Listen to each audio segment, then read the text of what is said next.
Permisi ibu-ibu TPK sekalian, pada video kali ini saya akan menjelaskan terkait cara melakukan pelaporan cepat mingguan untuk pendampingan TPK yang akan dilaporkan langsung ke BKKBN Pusat. Nah, untuk pelaporan ini sama dengan pelaporan sebelumnya, cuman ada beberapa perbedaan. Pertama, untuk cakupan tanggalnya ada perubahan. Yang dulu kita tarik dari hari Jumat sampai Kamis, maka sekarang berubah. Kita tarik dari hari Senin sampai hari Minggu. Misal ibu-ibu melakukan pendataan di hari ini ya, misal di hari Rabu ini, maka ditarik ke hari Minggu sebelumnya atau minggu yang ke belakang sampai ke Seninnya tadi. Nah, itu. Yang kedua, pada form ini lebih rinci isiannya gitu. Jadi ada beberapa item yang kami tambahkan sesuai permintaannya BKKBN Pusat. Langsung saja kita masuk pada contohnya.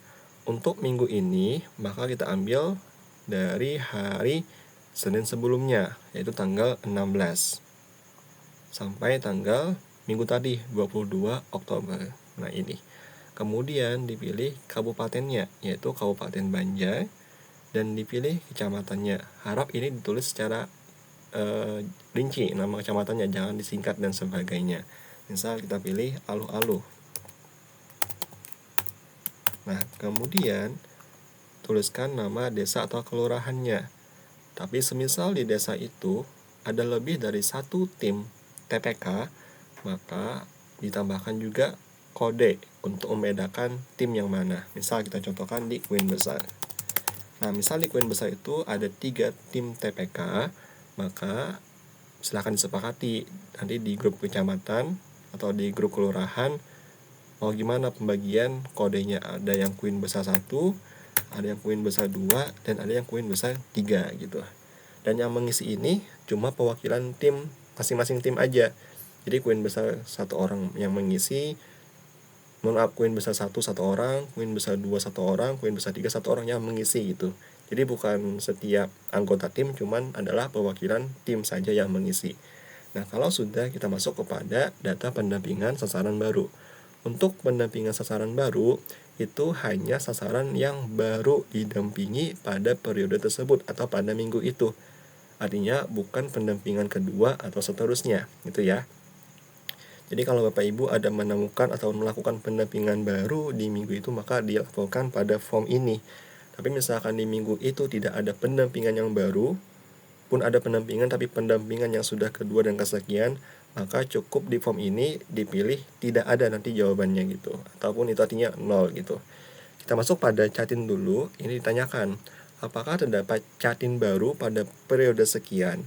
Misal tidak ada, pilih tidak ada. Dia tidak akan lanjut pada rincian yang mendetail. Tapi kalau Bapak Ibu pilih ada atau pilih ya, maka akan muncul detailnya gitu. Ditanya berapa jumlah catinnya, saya tak isi 3 gitu. Nah, atau 4. Ini 4. Akan muncul lagi rinciannya lagi. Berapa catin yang usianya di bawah 20 tahun. Misal kita isi 1. Kemudian berapa catin yang usianya 20 sampai 34. Misal ada 2. Isi lagi berapa catin yang usianya 35 tahun ke atas. Misal 1. Nah, sudah. Kemudian ada lagi berapa jumlah catin yang sudah dikasih ataupun sudah memeriksakan kadar HB-nya. Misal dari 4 itu udah keempatnya memeriksa, maka kita pilih 4. Kemudian dari yang memeriksa HB, berapa yang anemia atau kadar HB-nya di bawah 12 gram per desiliter. Misal ada 2, kita pilih 2. Kemudian dari catin yang ada, berapa yang sudah diukur lilanya atau lingkar lengan atasnya. Misal semuanya udah diukur 4. Nah, dari 4 itu berapa yang KEK? Misal yang KEK ada 3 ini. Kemudian masuk lagi dari catin yang 4 tadi, berapa yang diukur EMT-nya. Misal yang diukur EMT itu ada keempatnya diukur. Maaf, ini berapa yang tidak diukur. Jadi misalnya yang belum diukur itu 1 atau 2, silahkan tuliskan. Nah, dari yang sudah diukur itu pilih lagi berapa yang kurus, misal 1.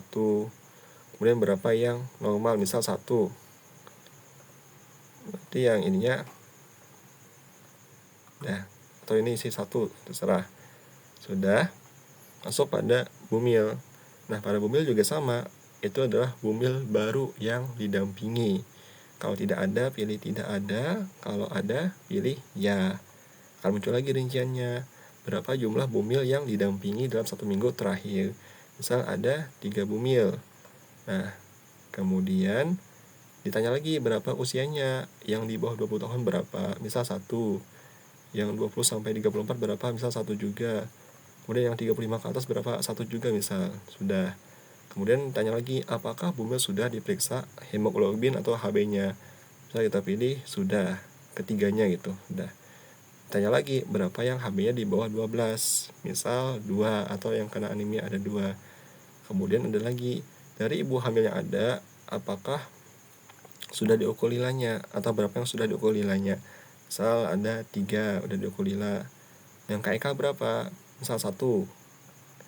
Kemudian tanya lagi, ibu hamil yang berat badan kurang 150 berapa?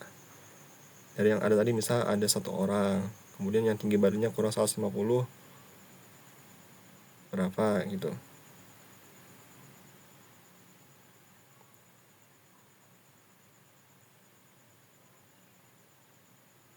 Oh, ini yang lebih ya, tadi yang kurang 150, ini yang lebih 150. Misal yang lebih ada 2 gitu. Nah, kemudian cek lagi berapa yang melakukan pemeriksaan ataupun ANC sebanyak 1 kali. Misal yang udah ANC sekali ada 1 orang. Kemudian yang ANC-nya 2 sampai 5 kali misal 1 orang. Kemudian yang AMC-nya 6 kali 1 orang misal. Sudah. Kemudian yang pemeriksaan USG berapa? Misal ketiganya udah USG, pilih 3. Nah, kalau sudah, kita masuk pada pelaporan berikutnya, itu kelahiran baru.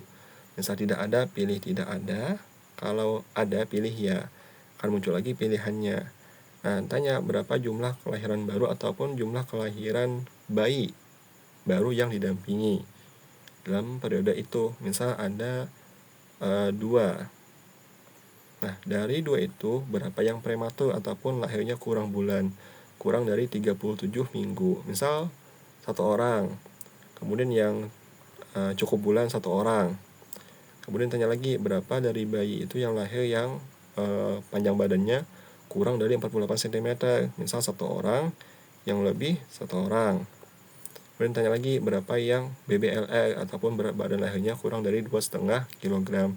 Misal 1 orang yang normal ataupun yang 2,5 lebih juga 1 orang. Sudah. Kemudian masuk pada balita baru.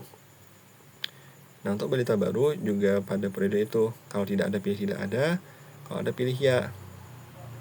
Nah, kalau ada ataupun ya, terus lagi berapa jumlah balita baru ataupun anak usia 0 sampai 59 bulan yang didampingi pada minggu itu. Misal ada 5. Nah, dari 5 itu dipilih lagi berapa yang badutanya ataupun 0 sampai 23 bulannya. Misal badutanya ada 3 orang. Nah, dari baduta itu berapa yang terindikasi pendek ataupun stunted, yang mana dengan pada buku KMS itu Z-score-nya di bawah min 2 standar deviasi. Misal ada 1 orang. Kemudian tanya lagi berapa jumlah anak yang 24 sampai 59 bulan atau balita. Tadi kan ini 3, artinya ini harusnya 2.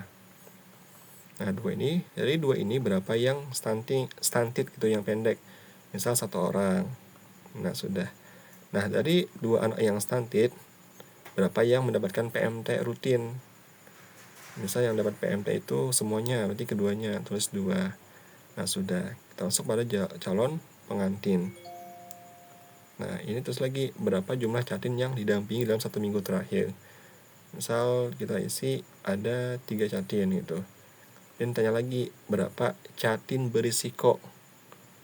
Berisiko itu yang kayak kemarin ya, yang misal dia itu terlalu muda catinnya, atau dia KEK, dia kena anemia dan sebagainya, maka berisiko. Dan itu berapa dari yang 3 ini, berapa yang berisiko. Misalnya berisiko ada 2 yang didampingi. Nah, kemudian dari 3 ini berapa yang dapat penyuluhan atau edukasi. Misal Bapak Ibu lakukan semacam ngasih informasi masalah stunting, Masalah gizi itu udah masuk edukasi. Misal semuanya edukasi udah, maka isi 3. Nah, dari yang 3 tadi juga tanya berapa yang dapatkan vitamin ataupun tablet tambah darah dalam 1 minggu terakhir. Misal semuanya juga udah dikasih tablet tambah darah, maka isikan 3 lagi.